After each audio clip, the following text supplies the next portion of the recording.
नमस्कार दोस्तों, मैं डॉक्टर रश्मि अग्रवाल, आयुर्वेदिक कंसल्टेंट, आप सब लोगों का अपने YouTube channel Ayurvedic healthy habits में स्वागत करती हूँ। आज हम ओबेसिटी में ओवर ईटिंग कैसे इफेक्ट करती है उसके बारे में कुछ जानकारी लेंगे। तो उसके लिए अगर आपने मेरे YouTube चैनल को अभी सब्सक्राइब नहीं किया है तो प्लीज इसे लाइक, शेयर और सब्सक्राइब जरूर करिए। तो आगे चलते हैं। ओबेसिटी में नॉर्मली ओवर ईटिंग क्या होती है, ओवर ईटिंग से हमें कैसे पता चले कि हमने ओवर ईटिंग की है और वो ओबेसिटी को कैसे इफेक्ट करती है, कैसे इंक्रीज करती है। तो जब हमें पूरे दिन अपना शरीर भारी भारी लगता है, फीलिंग ऑफ हैवीनेस, और हमें अपना पेट पूरे टाइम भारी भारी भरा भरा फील होता है, तो उन कंडीशंस में ये समझना चाहिए कि हमारी बॉडी अभी फूड का इंटेक का डिमांड नहीं कर रही है। बट अगर टाइम हो जाने पर हम अपने मील्स का कंज्यूम कर रहे हैं तो इट मीन्स कि हमने अपने हंगर्स को नहीं आने दिया, प्रॉपर हंगर्स को, जो एक ट्रू हंगर्स होती है जिससे में हमें फूड इंटेक करना चाहिए, जिससे कि अगर हम उस टाइम पे अगर अपना खाना खाते हैं तो वो बहुत अच्छे फूड में कन्वर्ट होता है, नरिश करता है हमारी बॉडी को।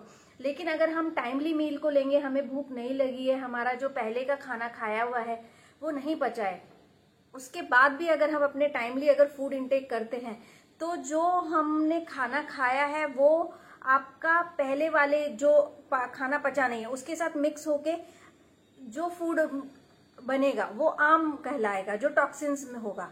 और वही टॉक्सिन्स हमारी बॉडी के अंदर वीकली, हर वीक, डे बाय डे आपकी बॉडी के अंदर एक्यूमुलेट होता चला जाएगा, संचय होता चला जाएगा, जिससे कि हमें धीरे धीरे ओबेसिटी डेवलप होती चली जाती है।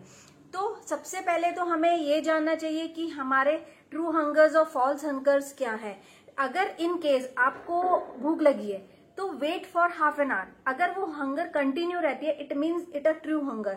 लेकिन किसी कंडीशंस में अगर वो आधा घंटे के बाद आपको सबसाइड होने लग जाती है, it means it was a mind and stomach game.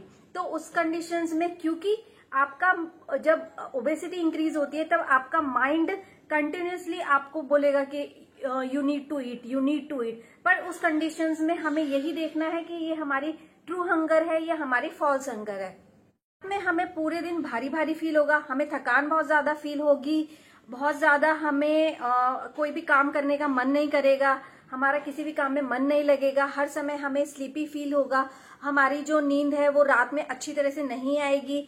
और जब भी हम खाना खाएंगे या खाना खाने के बाद हमें कंटिन्यूसली थोड़े थोड़े टाइम के इंटरवल के बाद हमें जो बर्प्स आएगी वो हमने जो खाना इंटेक किया है उसकी बर्प्स आएंगी। तो इट मीन्स हमें समझ जाना चाहिए कि हमारा जो इंटेक, हमारी बॉडी ने जो इंटेक है वो खाना अभी तक डाइजेस्ट नहीं हुआ है। तो उन कंडीशंस में हमें ओवर ईटिंग अवॉइड करनी चाहिए। तो दीज आर द साइंस कि हमारा खाना अभी बॉडी के अंदर पड़ा हुआ है and you need to stop next meal जब तक कि आपको ट्रू हंगर्स ना आए। तो अब इन चीजों से, ओवर ईटिंग से, इन जो सिम्टम्स आ रहे हैं, इन सब चीजों से बचने के लिए हमें क्या करना चाहिए। उन चीजों के लिए एक तो सबसे पहली चीज, जैसे कि जो एक्सेस में कार्बोहाइड्रेट्स है या शुगर कंटेंट्स है उन्हें हमें लो डाउन करना चाहिए। जैसे कि एक्सेसेस ऑफ चीज इंटेक या प्रोसेस्ड फूड है, कैंड फूड है, तो उन चीजों को हमें अवॉइड करना चाहिए, क्योंकि वो देखने में छोटे लगते हैं कि हमने मील्स थोड़ा लिया है, बट उनमें कैलोरीज बहुत ज्यादा होती है। तो इन चीजों को हमें स्विच करना चाहिए वेजिटेबल्स, फ्रूट्स से। अगर हमें स्वीट्स की बहुत क्रेविंग हो रही है तो हमें फ्रूट्स इंटेक करना चाहिए, फ्रूट्स भी एक लिमिट में इंटेक करने चाहिए।